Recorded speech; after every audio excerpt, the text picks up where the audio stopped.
এখন পড়বো Alexander pope. Alexander pope দেখা যাচ্ছে তো সবাই, নাকি দেখতে পাচ্ছেন? আলেকজান্ডার পোপের জন্ম হচ্ছে 1688 সাল, মৃত্যু হচ্ছে 1744। 88 আর হচ্ছে 44, 8 8 অর্ধেক করে দিলে 4 4, তো 1688 আর হলো 1744। সো এই জন্ম মৃত্যুটা কখনোই আসবে না, বিশেষত এই রাইটারদের জন্ম মৃত্যু বলতে শুধুমাত্র আসার মতো ছিল উইলিয়াম শেক্সপিয়ার, তারপরে আপনার আছে অর্থসথ আছে, তারপর আছে আপনার হলো জন কিটস আছে, পিবি শেলি, এই ধরনের রোমান্টিক যুগের কিছু রাইটার অথবা শেক্সপিয়ার আরও বিখ্যাত রাইটারদের জন্ম মৃত্যু আসে, কিন্তু আলেকজান্ডার পোপের জন্ম মৃত্যু আসার সম্ভাবনা নাই। ওকে, তো ওনার সম্পর্কে আমরা যে তথ্যগুলো জানবো সবচেয়ে গুরুত্বপূর্ণ, দেখেন বেশি পড়ে লাভ নাই, অল্প পড়ে বেশি কমন পড়ার চেষ্টা করেন।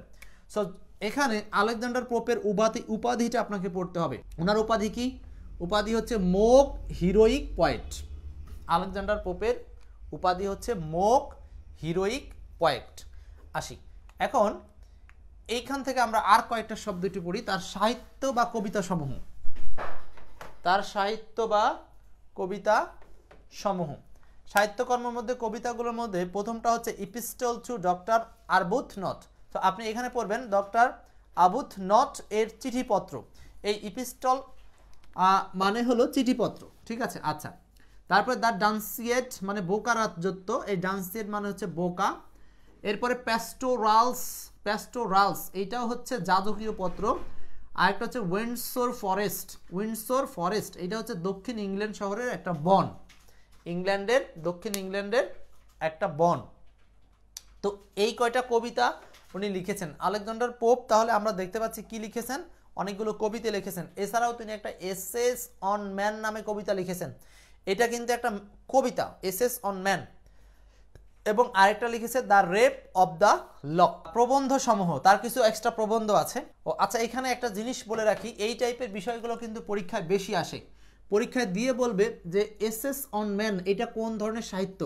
এখন অনেকে কি করবে, এইটাকে উপন্যাস বলবে বা এসে বলবে, যেহেতু এসে কথাটা আছে, বাট এইটা কিন্তু একটা কবিতার মধ্যে পড়বে বা কবিতা সাহিত্য। এরপর আসেন প্রবন্ধ সমূহ কি, essay on criticism, moral essays, Iliad Odyssey, এই দুটো হচ্ছে তার অনুবাদ কাব্য। আচ্ছা, এবার আসেন আমরা এই সবগুলোকে এক নজরে মনে রাখবো কিভাবে, সেই সূত্রটা এখানে দেওয়া আছে, একটু মনোযোগ দিব। মনে রাখার টিপস, এটা কার গল্প পড়তেছি সেটাও কিন্তু আপনারা একটু মিলিয়ে রাখার চেষ্টা করবেন। এইটা হচ্ছে আলেকজান্ডার পোপের গল্প পড়ছি।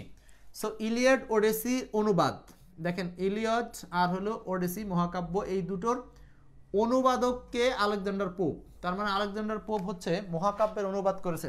কোন দুটো মহাকাব্য? হোমারের ইলিয়াড এবং ওডেসির অনুবাদ করছে। আচ্ছা, লিখে নাই কিন্তু, জাস্ট ওইটাকে অনুবাদ ট্রান্সলেশন করছে। তিনি তার প্যাস্টোরালসগুলো ডান্সিয়েজ ও উইন্ডসোর ফরেস্ট দিয়ে ইপিস্টল টু ডক্টর আরবুথনটকে পাঠিয়ে রেপ লক করতে অনুরোধ করলো।